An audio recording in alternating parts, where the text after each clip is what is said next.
हरे हरे हरे राम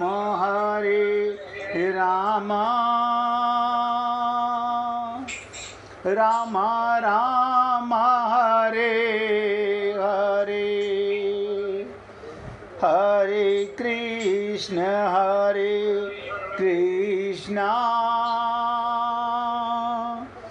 कृष्ण कृष्ण हरे हरे हरे राम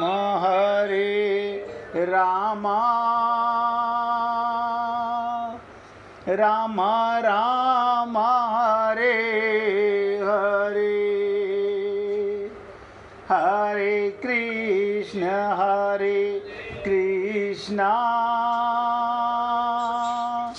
कृष्ण कृष्ण हरे हरे हरे राम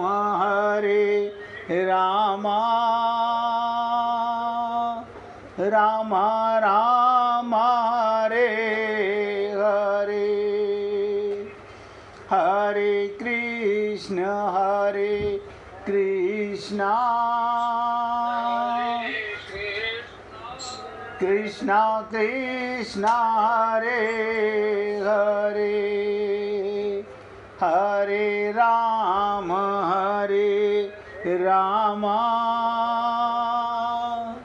राम राम हरे हरे। हे पुण्य आत्माओं, बहुत ध्यान से सुनिएगा। अभी अपनी अज्ञानता, अपनी त्रुटि प्रैक्टिकल बताने जा रहा हूँ। मैं पर्दा डालने की बात नहीं कर रहा हूँ। मेरे सर में बहुत तेज दर्द,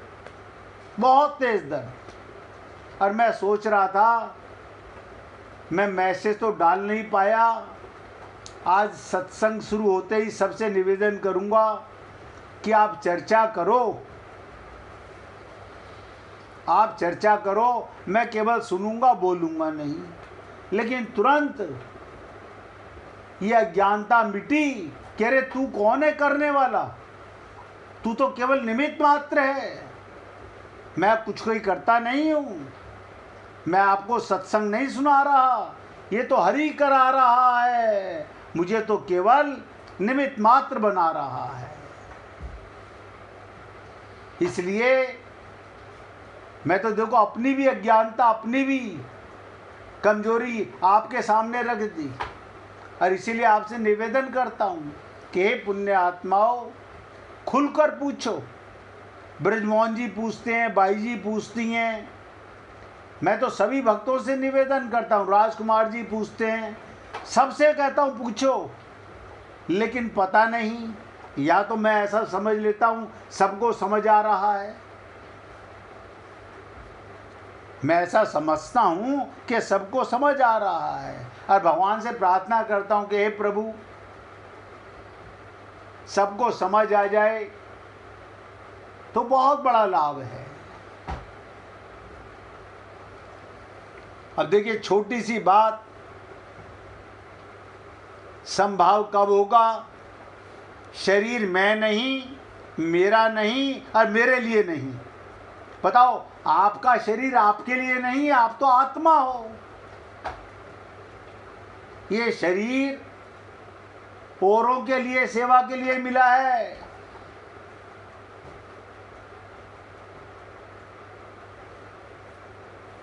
ऐसा भाव हो जाए जो कि वास्तव में तेरा तुझको अर्पण, अब मैं अपने लिए नहीं मानता। कर्तव्य कर्म का पालन तभी संभव है, ध्यान दीजिएगा, कर्तव्य कर्म का पालन कब संभव है? जब साधक का उद्देश्य संसार का ना होकर एकमात्र परमात्मा का हो जाए। एक उद्देश्य, एक धारणा। गुरु ने कहा, सीताराम आचार्य जी ने, इस देह में हरि मिलत हैं। नहीं, ठीक है गुरु जी, आपने कह दिया, ये व्यापार क्या तुम्हारे पिताजी करेंगे गुरु जी के? ये तो हमें करना है। अच्छा, तुम करता हो गए, उद्देश्य दो हो गए तुम्हारे, हम व्यापारी हैं। देखो कैसी अज्ञानता है। वो तो कर्म है तुम्हारा, तुम्हारे से कराया जा रहा है।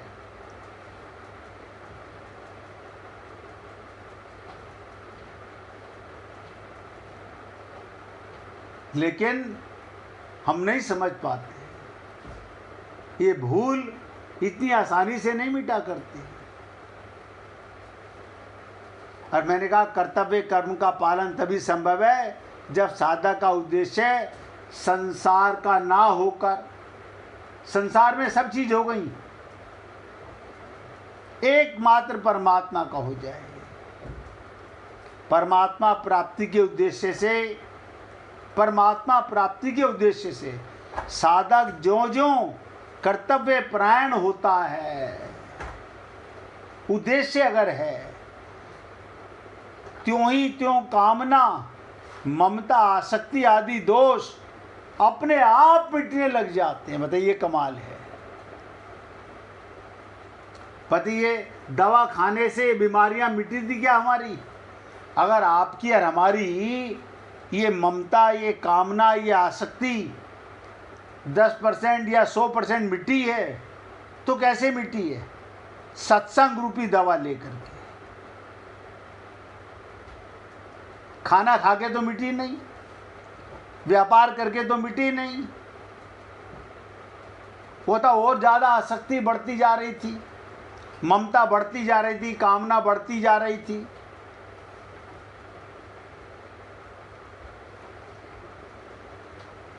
इसलिए मैंने कहा परमात्मा प्राप्ति का उद्देश्य से साधक जो जो कर्तव्य परायण होगा, जितना कर्म करोगे त्यों त्यों कामना भी मरेगी, ममता भी मरेगी, और आसक्ति आदि दोष, ये बुराइयां हैं, ये मिटेंगे। मिश्रा जी पूछना चाहते हैं कुछ? पूछिए। मैंने खाली जस्ट स्टेटमेंट देना था। हमें कहा कि आपका सत्संग सुनने से सबसे बड़ा फर्क ये पड़ा कि जैसे कि हमारे आज सुबह ऑपरेशन हो रहा था, तो आई टोल्ड यू हमने successful, and she was not at all worried. हमने बोला सिर्फ शरीर को है नहीं, शरीर में जो होना होगा। धन्य हो, धन्य हो। और हमने कहा कल शर्मा जी का फोन भी आएगा, तो उन्होंने बोला भाई ये तो सेवा है, आपको सेवा करने का मौका मिला, आप सेवा करिए। मैं तो हमेशा ही बोलता हूँ भाई, ये परमात्मा ही आपके अंदर बैठ के सेवा करा रहा है, और अपने को दे, अपने को शरीर कभी मत मानो। हाँ, अच्छा वही तो उसको भी लगा। उसने बोला आज हमने यही सोचा कि तो भगवान जैसा मतलब शरीर है, हमने आप जो होना है डॉक्टर कराएंगे। बस बस बस। बल्कि शरीर को जब डॉक्टर दवाई देते हैं, कुछ करते हैं ना, तो भगवान को बोला करो, प्रभु आपके शरीर का इलाज हो रहा है, मेरे नहीं, मैं तो आपकी गोदी में बैठा हूँ, मेरा इलाज क्या होगा? ये तो आपका शरीर का भी इलाज हो रहा है, मैं तो शरीर हुई नहीं। शरीर तो भगवान का ही है। बस जब प्रत्येक चीज भगवान बने हुए हैं और मैं भगवान की गोदी में हूं,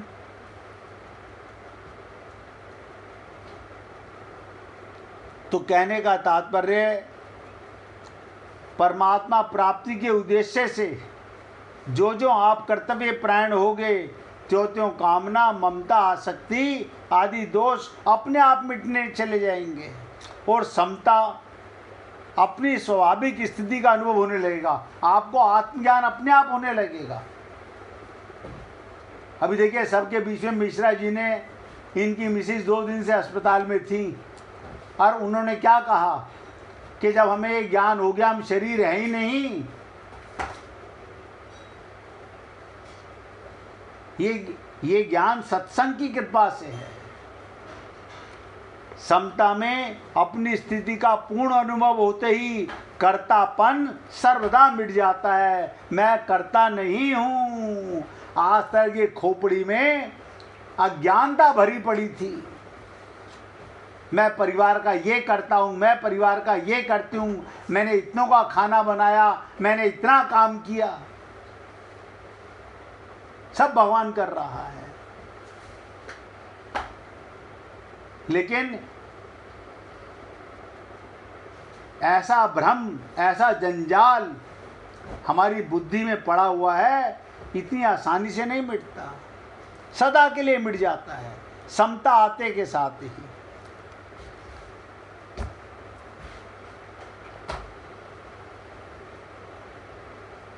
सर्वदा कर्तापन मिट जाता है और उद्देश्य के साथ एकता हो जाती है। आपका उद्देश्य क्या? भगवत प्राप्ति, परमात्मा की प्राप्ति, तो अपना संबंध भगवान के प्राप्ति से है। ये नियम है, अपने लिए कुछ भी पाने या करने की इच्छा न रहने पर अहम व्यक्ति का स्वतः नष्ट हो जाता है। सबसे बड़ा ज्ञान अहम, अहंकार, वो मिट जाता है। अर्जुन सबसे बड़ा पात्र गीता का, कल्याण तो चाहते हैं, ध्यान दीजिएगा, अर्जुन कल्याण तो चाहते हैं और आप हम सब कल्याण चाहते हैं, पर युद्ध रूपी कर्तव्य कर्म से हटकर। वो कहते हैं प्रभु मेरा कल्याण तो हो जाए, लेकिन मैं युद्ध नहीं करना चाहता, यानी कर्तव्य कर्म से हटना चाहता है। इसलिए अर्जुन के द्वारा अपना श्रेय पूछने पर भगवान उन्हें युद्ध रूपी कर्तव्य कर्म करने की आज्ञा देते हैं कि भगवान के मत के अनुसार कर्तव्य कर्म करने से कर्म योग से भी श्रेय की प्राप्ति होती है और ज्ञान योग भक्ति योग से भी होती है। ये तीन ही मार्ग हैं। अभी क्योंकि चर्चा कर्म योग पर चल रही है, अभी हम ज्ञान पर चर्चा नहीं करेंगे, भक्ति योग पर चर्चा नहीं करेंगे। अभी तो हम आपके साथ इसी पर, कर्म योग पर ही चर्चा कर रहे हैं, जिससे आप और हम लोगों का ये भ्रम मिट जाए सदा के लिए। एक छोटी सी लीला सुन लीजिए। जब भगवान ने कहा इसके भाग्य में संतान नहीं, भगवान ने कहा इसके भाग्य में संतान नहीं, फिर भी उसकी गोद भर गई। एक दिन, ध्यान दीजिएगा कैसे, एक दिन नारद जी वीणा बजाते हुए, नारायण नारायण कहते हुए बैकुंठ की ओर जा रहे थे। रास्ते में एक स्त्री मिली, उसका चेहरा उदास था, आंखों में दर्द था। वो बोली मुनिवर मेरी गोद आज तक सूनी है, आप तो भगवान से मिलते हैं, उनसे पूछिए मेरी गोद कब भरेगी। नारद जी ने करुणा से कहा ठीक है माता, मैं प्रभु से पूछूंगा। बैकुंठ में भगवान का उत्तर। जब नारद जी बैकुंठ पहुँचे तो भगवान विष्णु ने मुस्कुराकर स्वागत किया। नारद जी बोले प्रभु एक स्त्री बहुत दुखी है, पूछ रही थी उसे संतान कब मिलेगी। भगवान गंभीर हो गए। उन्होंने कहा नारद उसके भाग्य में संतान का योग नहीं है। नारद जी ने लौटकर वही बात उस स्त्री को बता दी। ये सुनते ही वो स्त्री फूट फूट कर रोने लगी और नारद जी आगे बढ़ गए। कुछ समय के बाद एक चमत्कार हुआ। कई वर्ष के बाद उसी गांव में एक महात्मा संत आए। ये आवाज लगाते हुए बोले जो मुझे एक रोटी देगा उसे मैं एक नेक संतान का आशीर्वाद दूंगा। वही स्त्री तुरंत दौड़कर आई। उसने अपने हाथ से रोटी बनाकर महात्मा को खिला दी। साधु मुस्कुराया और बोला तुम्हारी गोद जरूर भरेगी। और सच में कुछ समय के बाद उस स्त्री के घर में एक सुंदर पुत्र का जन्म हुआ। अब आप सोचिएगा, जिस घर में पहले सन्नाटा था अब वहाँ किलकारियाँ गूंजने लगी। नारद जी भी रह गए आश्चर्य में। कई साल बाद नारद जी फिर उस रास्ते से गुजरे। उन्होंने देखा वही स्त्री अपने बेटे को गोदी में लिए खड़ी है। अब मुस्कुराकर बोली नारद जी आपने कहा था मेरे भाग्य में संतान नहीं, लेकिन एक साधु ने आशीर्वाद दिया, अब मेरी गोद भर गई। नारद जी हैरान हो गए। वो तुरंत बैकुंठ गए और भगवान से पूछा, प्रभु आपने तो कहा था उसके भाग्य में संतान नहीं, फिर ये कैसे हुआ? भगवान का अद्भुत उत्तर, बहुत ध्यान से सुनिएगा। भगवान बोले, नारद पहले पृथ्वी से एक कटोरी मानव रक्त लेकर आओ। क्या कहा? पहले पृथ्वी से एक कटोरी मनुष्य का खून लेकर आओ। नारद जी पृथ्वी पर गए, घर घर गए, पर कोई भी रक्त देने को तैयार नहीं हुआ। आखिर वो जंगल में पहुंचे, वहां एक साधु मिला। जब साधु को बात पता चली, उसने बिना सोचे क्या कहा, नारद जी से छुरी दीजिए, और तुरंत अपने शरीर से रक्त निकालकर कटोरा भर दिया। नारद जी स्तब्ध रह गए। जब वो रक्त लेकर बैकुंठ पहुंचे तो भगवान बोले, नारद यही तुम्हारे प्रश्न का उत्तर है। जिस साधु ने मेरे लिए अपने शरीर का रक्त देने का एक पल नहीं लगाया, क्या उसके आशीर्वाद से मैं किसी का भाग्य नहीं बदल सकता? फिर भगवान बोले, भाग्य केवल लिखे हुए कर्मों से नहीं बदलता, सच्चे प्रेम, त्याग और करुणा से भी बदल जाता है।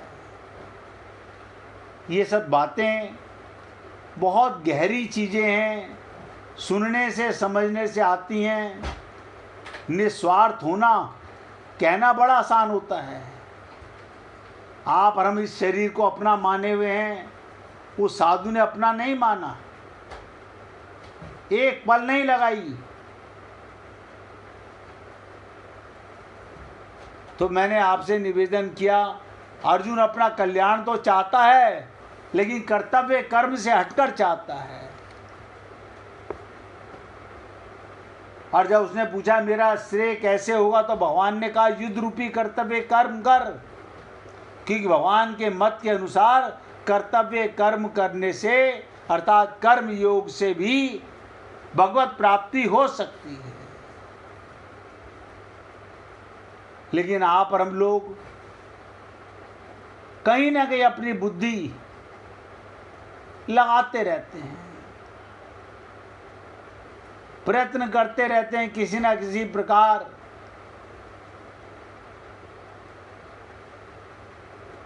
अपने अंदर कहीं ना कहीं ये भावना लाते रहते हैं कि मैं ऐसा करूँगा तो ऐसा होगा, मैं ऐसा करूँगा तो ऐसा होगा। ये छोटी छोटी सी बातें अगर एकाग्रता के साथ समझें तो भगवत प्राप्ति कठिन नहीं है। बहुत ध्यान से सुनिएगा।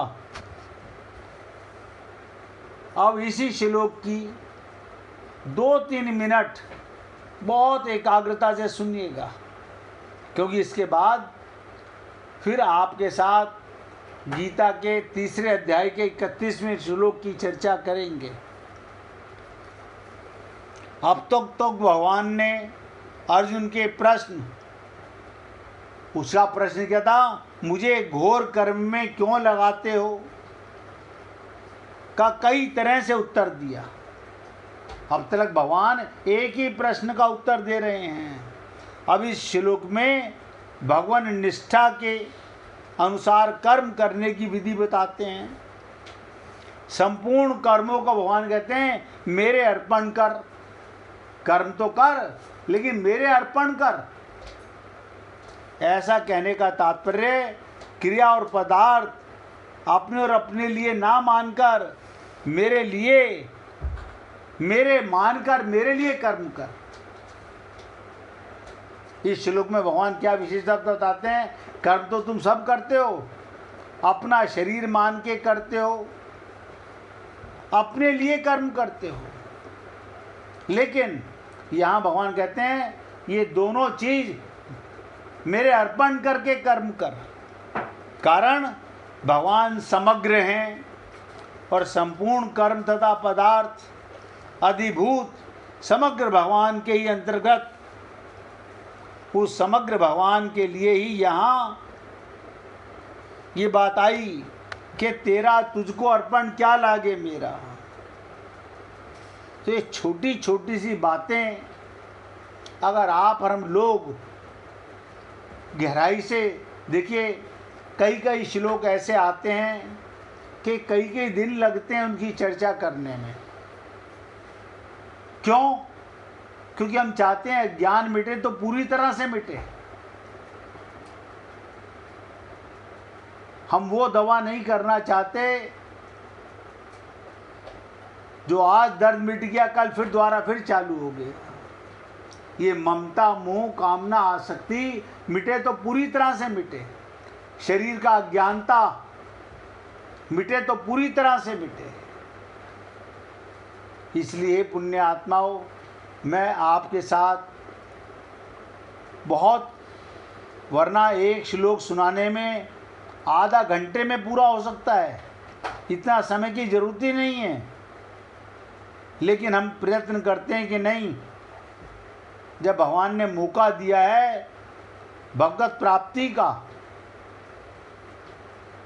तो हम उसको प्रेम के साथ एक एक शब्द को अमृत के समान पिएंगे, अपनी अज्ञानता को मिटाएंगे, अपने अहंकार को, अहम का नाश होगा, अज्ञानता मिटेगी, आत्मज्ञान होगा तो भगवत प्राप्ति अपने आप होगी। अब 1 मिनट फिर भगवान का कीर्तन करेंगे, उसके बाद आगे चर्चा करेंगे 31वें श्लोक की। गोविंद गोविंद गोपाल भज मन गोविंदा।